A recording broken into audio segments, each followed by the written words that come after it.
Capítulo 5. Grita para saber se alguém te responde. A qual dos anjos procurarás? Porquanto o ressentimento destrói o insensato, e a inveja aniquila a falta de sabedoria. Viu o louco estabelecer raízes, contudo de repente toda a sua casa foi amaldiçoada. Seus filhos não alimentam esperança de se verem seguros. Humilhados nos tribunais às portas da cidade, não há quem os queira defender. Os esfomeados devoram a tua messe, colhendo tudo o que podem, até mesmo entre os espinhos, e os sedentos e gananciosos sugam seus bens e economias, pois o desespero não aparece do pó, nem a aflição brota da terra. Entretanto, o ser humano nasce para a tribulação, assim como as fagulhas naturalmente voam para cima. Se fosse o meu caso, eu procuraria mais a Deus e lhe entregaria o meu problema. Ele realiza prodígios insondáveis, maravilhas sem conta. Derrama a chuva sobre a terra e envia água sobre os campos. Levanta os abatidos e os desanimados e chorosos são exaltados em segurança. Frustra as intenções dos astutos, de modo que suas mãos nada possam executar.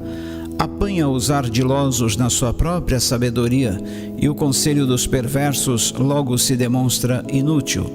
Densas trevas se abatem sobre eles em pleno dia. Ao meio-dia eles perambulam, tateando como se andassem pela escuridão da noite. No entanto, Deus livra o necessitado da espada afiada que esses maldosos possuem na boca, e livra o oprimido das mãos dos arrogantes e poderosos. Assim, pois, há esperança para o indigente, a injustiça cala a própria boca. Bem-aventurado é o ser humano a quem Deus corrige. Jamais desprezes a repreensão de Shaddai, o Onipotente, pois é Ele quem abre a ferida, mas Ele mesmo a trata. Ele fere, mas com suas próprias mãos pode curar. De 6 angústias te livrará, e em 7 tribulações o mal não te molestará. Nos dias de fome e privações, Ele te livrará de sucumbir, e na guerra te salvará do poder da espada da morte. Estarás protegido do açoite da língua, e quando a devastação chegar, nada haverás de temer. Zombarás da devastação e da penúria, e não terás receio dos animais selvagens, pois manterás aliança e forte amizade até com as pedras do campo, cujas feras conviverão em paz contigo. Compreenderás que a tua habitação é segura. Visitarás o teu rebanho e contarás os teus bens e concluirás que nada há que te falte. Também saberás que os teus filhos e netos, bem como todas as gerações a partir de ti, se multiplicarão como a relva que cobre a terra. Descerás ao descanso em tua sepultura, em idade avançada, como um feixe recolhido no tempo certo. Já estivemos analisando tudo isso e comprovamos que é assim que acontece. Agora, pois, escuta e aplica esse conselho em tua vida e para teu próprio bem. Capítulo 6. Diante de tudo isso que ouviu, Jó pondera: se pudessem pesar a minha tribulação e depositar na balança junto à minha calamidade, na verdade o resultado total seria mais pesado do que a areia dos mares. Por esse motivo as minhas palavras são tão veementes, porquanto as flechas de Shaddai, o Todo-Poderoso, se cravaram em mim, e o meu espírito suga o veneno que elas contêm. Os terrores de Deus me assediam. Porventura zurra o asno montês quando tem erva para alimentar-se? Ou muge o boi se tiver forragem? É possível comer sem tempero o que é insípido? Há sabor na clara do ovo sem sal? Recuso-me a tocar nisso. Esse tipo de comida sem sabor me causa repugnância. Quem me dera que o meu pedido fosse atendido, e Deus me desse o que anseio. Se Deus me dispusesse a esmagar-me, ora, que Ele soltasse a mão e me aniquilasse de uma vez. Isto ainda me traria alguma consolação. Eu buscaria alegria em meio à dor implacável de jamais ter ido contra as palavras do Santíssimo Yahvé. Que esperanças por manter, se já não tenho mais forças? Não consigo ver o futuro, como agir com paciência? Porventura tenho eu a força das rochas? Acaso a minha carne é de bronze? Haverá poder que venha em meu socorro, agora que todos os meus recursos se esvaíram? Um ser humano desesperado deve ser alvo da atenção e da solidariedade de seus amigos, ainda que ele tenha se afastado do temor do Todo-Poderoso. No entanto, os meus irmãos me iludiram como ribeiros passageiros, como riachos que transbordam, quando o degelo os torna turvos, arrastando consigo a neve que os faz encher, mas que cessam de fluir no tempo da seca e no calor desaparecem dos seus próprios leitos. As caravanas se desviam de suas rotas, sobem para lugares desertos e vão de encontro à morte. Buscam água as caravanas de Temá, contemplam com esperança os mercadores de Shevá, Sabá. Sentem-se envergonhados por terem depositado confiança e, ao chegar ali, se deparam com a frustração. Para mim, haveis-vos tornado assim. Quanto mais me vedes assustado e com medo, tanto mais ficam apavorados. Porventura já vos pedi, dai-me algo de bom para animar-me? Fazei-me uma oferta de vossos bens? Ou livrai-me das mãos do adversário? Ou ainda, resgatai-me das garras de quem me oprime? Ministrai-me, dai-me o saber, e eu me calarei. Mostrai-me onde cometi erro ou pecado. Como são poderosas as palavras justas e orientadoras! Mas o que quereis demonstrar com o vosso argumento? Por acaso vós pretendeis reprovar o meu desabafo e tratar como vento as palavras de um homem desesperado? Seríeis capazes de sortear um órfão ou desamparado e de tirar o proveito de um amigo fragilizado, vendendo-o por uma bagatela? Agora, pois, olhai nos meus olhos, pois certamente não mentirei diante das vossas faces. Mudai de entendimento sobre mim, rogo-vos, não sejais injustos, sim, mudai, porquanto nada devo e meu pleito é justo. Há maldade no meu falar? Será que a minha boca perdeu a capacidade de identificar boas e más palavras? Capítulo 7. Ó Deus, por acaso o ser humano não trabalha dia após dia arduamente sobre a terra? Não são todos os seus dias como os de um assalariado?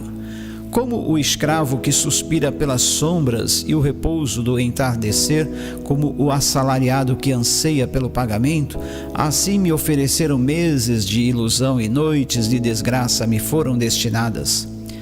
Quando enfim me deito, questionam-me os pensamentos. Quanto tempo terei de repouso? Quando me levantarei? Então a noite se arrasta. Eu fico me virando na cama até que vejo o romper da aurora. Meu corpo está tomado pelos vermes e de crostas de ferida. Observo a minha pele se rachando e vertendo pus. Meus dias passam mais depressa do que a lançadeira do tecelão e chegam ao fim do mesmo jeito que começaram, sem esperança. Lembra-te, ó Deus, de que a minha vida não representa mais do que um sopro. Meus olhos jamais tornarão a contemplar a felicidade. Os que agora me observam nunca mais me verão. Depositaste teu olhar sobre a minha pessoa e já deixei de existir. Da mesma maneira que a nuvem se esvai e desaparece, aquele que desce ao Sheol, à sepultura, jamais voltará a subir. Nunca mais retornará à sua casa, à sua antiga habitação, não mais tornará a vê-lo. Por esse motivo não calarei a boca e falarei da angústia do meu espírito, e me queixarei da amargura da minha alma. Acaso sou eu o mar, ou o monstro das profundezas, para que cerques com guarda? Quando penso, meu leito haverá de consolar-me, e a minha cama aliviará meu sofrimento, eis que me assusta com sonhos e me atemorizas com visões. Prefiro ser estrangulado e sofrer a morte, em lugar de ver meus ossos sendo fustigados dia após dia. Sinto desprezo pela vida, sei que não viverei nesta terra para sempre.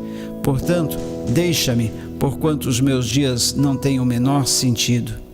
Afinal, quem é o ser humano para que lhes dê grande importância, coloques sobre ele os teus olhos, para que o examines a cada nova aurora e o proves a cada momento? Nunca desviarás de mim o teu olhar misericordioso? Jamais me abandonarás nem por um instante? Se errei e pequei, que mal te causei, ó tu que vigias todos os seres humanos? Por qual razão me tornaste teu alvo? Porventura me transformei num fardo pesado e inútil para ti? Por que não perdoas as minhas ofensas e não apagas de vez os meus pecados?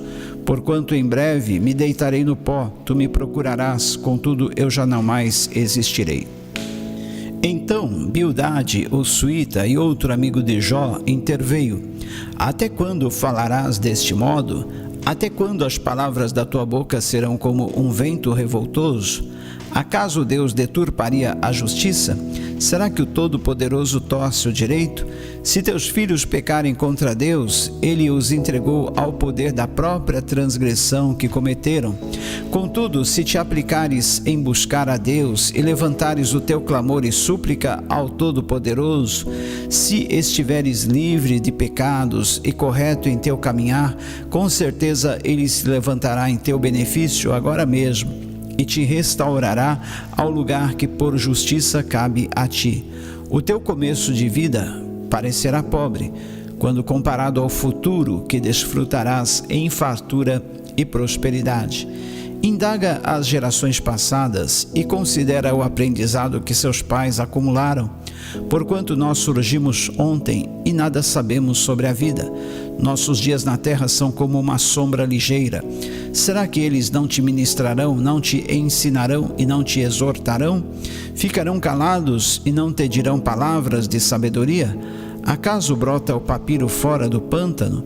Pode o junco crescer sem água? Quando ainda está em flor e nem mesmo foi colhido, seca-se mais depressa do que qualquer tipo de erva. Assim são os caminhos de todos os que se esquecem de Deus. A esperança do ímpio se aniquilará. Sua segurança será frustrada e a sua confiança será como uma teia de aranha. Ele se apoia em sua teia, mas ela não suportará. Segura-se, mas ela não resistirá. Ele é como a planta bem regada, que espalha seus brotos pelo jardim à luz do sol. Suas raízes se entrelaçam em torno de um monte de pedras e procura um lugar entre as rochas.